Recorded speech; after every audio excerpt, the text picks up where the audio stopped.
back to A Cup of Joe, everybody, where we talk about health topics that should concern us. And as we approach February, and it is Heart Healthy Awareness Month, I probably have that name wrong, but nevertheless, it's all about your heart. And it's really timely for me to talk about this because I was visiting with a friend the other day who lost her brother to a sudden heart attack at the age of 63, unexpected. So heart health is something that we all should be very concerned with. In fact, I was thinking about it this morning as I was taking my shower about what it would do to a family to lose their loved one suddenly. So what heart services are available at OakBend? And there are other hospitals too, but we're of course talking about OakBend. So they come in kind of two basic forms. There's the non-invasive, meaning they don't go into your body. And then there's the invasive, where they go into your body to do a more intensive test. So in the world of not going into your body, non-invasive, we have an EKG, which is a standard test. They tape things to your body and they measure the electrical output of your heart and determine whether it is in a normal rhythm and things of that nature. If you're my age, which is now approaching 65, you have to have an EKG whenever you have surgery. We also have a calcium CT study, which we are running a special on in the month of February, and it is a $99 cash pay price.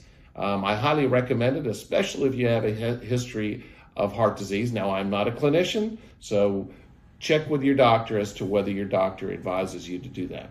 And then we have an echocardiogram, otherwise known as an echo study, which is an ultrasound of your heart. So it is a little bit more detailed or has a different purpose than the other two studies that I described. The calcium CT study is about calcification in your arteries.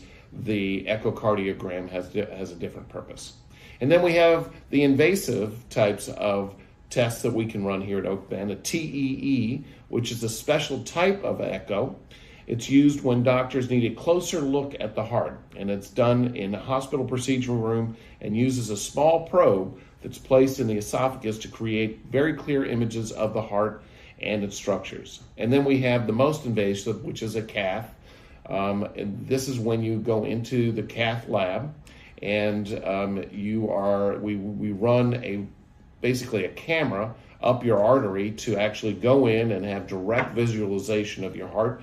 And it is the most definitive way of diagnosing heart disease and then determining what the proper course of action is. So, what can you do to keep your heart healthy? I'll tell you a little bit about what I do, and I'm not a marathon runner or anything else like that.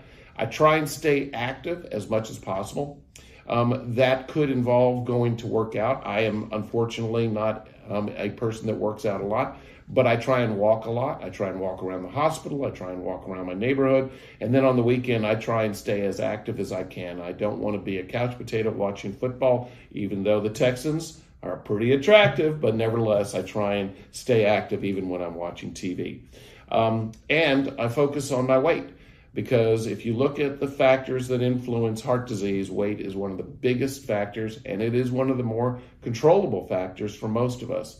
So I try and eat a healthy diet. I try and stay light on the carbs, heavy on the proteins, and I watch those calories because calories count. And it doesn't matter how you eat the calories, they count towards the bottom line. Now, there are good calories and bad calories, and I'm not even going to be able to describe all the positives and negatives about that, but I try and maintain a healthy weight and a healthy diet. And I try and maintain a positive attitude, because it turns out that a positive attitude has a tremendous amount of impact on our overall health. So this is the American Heart Month. I encourage you to stay as focused on your heart as I do, because it is a key part of keeping us alive and part of our community and our family. So thank you again for joining me for A Cup of Joe, and I look forward to seeing you on another one soon.